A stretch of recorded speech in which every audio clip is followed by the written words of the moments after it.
દીકરીઓએ કમરમાં revolver રાખી બહાર ફરવું જોઈએ। સરદાર ધામમાં દીકરીઓને પોતાની સુરક્ષા માટે લાઠી અને તલવારની તાલીમ આપવામાં આવે છે। આ મોટું નિવેદન એક કાર્યક્રમમાં સરદાર ધામના પ્રમુખ ગગજી સુતરિયાએ આપ્યું। અમદાવાદમાં યુપીએસસી અને જીપીએસસીની પરીક્ષામાં પસંદગી પામેલા ઉમેદવારોનો સન્માન સમારોહ યોજાયો। શહેરના સરદાર ધામ ખાતે કાર્યક્રમનું આયોજન કરવામાં આવ્યું। આ કાર્યક્રમમાં પાટીદારના અગ્રણીઓ ઉપસ્થિત રહ્યા હતા।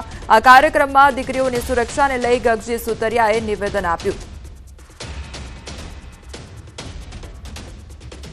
ઇઝરાયલની જેમ એક વ્યક્તિ ભારતની અંદર એને ડિફેન્સની ટ્રેનિંગ આપવામાં આવે। એક વ્યક્તિ પોતાનું રક્ષણ અને દેશનું રક્ષણ કરવા માટે આપણી સમાજની નહીં સમગ્ર દેશની દીકરીઓ બહાર શોપિંગમાં જતી હોય તો એના કમરે રિવોલ્વર લટકતી હોય છે। સાહેબ, લશ્કરની તાલીમ આપવી જોઈએ।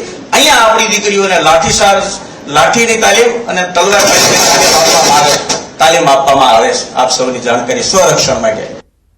ગગજી સુતરિયાના નિવેદનને લઈ સરદાર ધામના ઉપપ્રમુખ જસવંત પટેલે જણાવ્યું કે કોઈપણ વ્યક્તિ, કોઈ સમાજ કે દેશના વ્યક્તિઓ સેલ્ફ ડિફેન્સની તાલીમ લે તેમાં ખોટું નથી। દરેક સમાજના દીકરા દીકરીને સ્વરક્ષા કરવાનો અધિકાર છે। હું ગગજી સુતરિયાના નિવેદન સાથે સહેમત છું।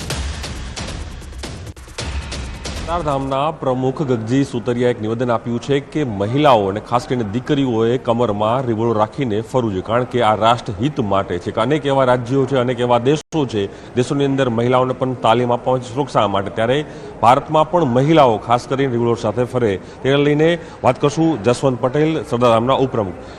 જસવંતભાઈ, ખાસ કરીને આજે જે કાર્યક્રમ હતો સરદાર ધામ ખાતે યુપીએસસી અને જીપીએસસીના વિદ્યાર્થીઓને સન્માનિત કરવાનો, રાજ્યના મુખ્યમંત્રી પણ કાર્યક્રમમાં ઉપસ્થિત હતા। ત્યારે ગગજી સુતરિયા નિવેદન આપે છે કે ખરેખર રાષ્ટ્ર સુરક્ષા માટે મહિલાઓએ પણ, દીકરીઓએ પણ કમરમાં રિવોલ્વર રાખવી જોઈએ। આ નિવેદન કઈ રીતે જોશું, કારણ કે એ જરૂરિયાત હવે ઊભી થઈ છે, કારણ કે મહિલાઓ ફરતી હોય છે, બહાર જતું ક્યાંક ને ક્યાંક નુકસાન થતું હોય છે। ત્યારે આવી પ્રકારનું નિવેદન કઈ રીતે સરદાર ધામ જુએ છે? સરદાર ધામ એ મિશન 2026 અંતર્ગત પોતાના એક નિર્ધારિત કરેલા લક્ષ્યબિંદુઓ સાથે કામ કરી રહ્યું છે। કોઈપણ વ્યક્તિ અથવા તો કોઈપણ સમાજ અથવા તો દેશના વ્યક્તિઓ સેલ્ફ ડિફેન્સની તાલીમ મેળવે એમાં કશું ખોટું નથી। અને હું માનું છું ત્યાં સુધી માત્ર પાટીદાર સમાજ નહીં પણ દરેક સમાજના દીકરા દીકરીઓએ પોતાની સ્વરક્ષા કરવા માટેનો એક અધિકાર છે।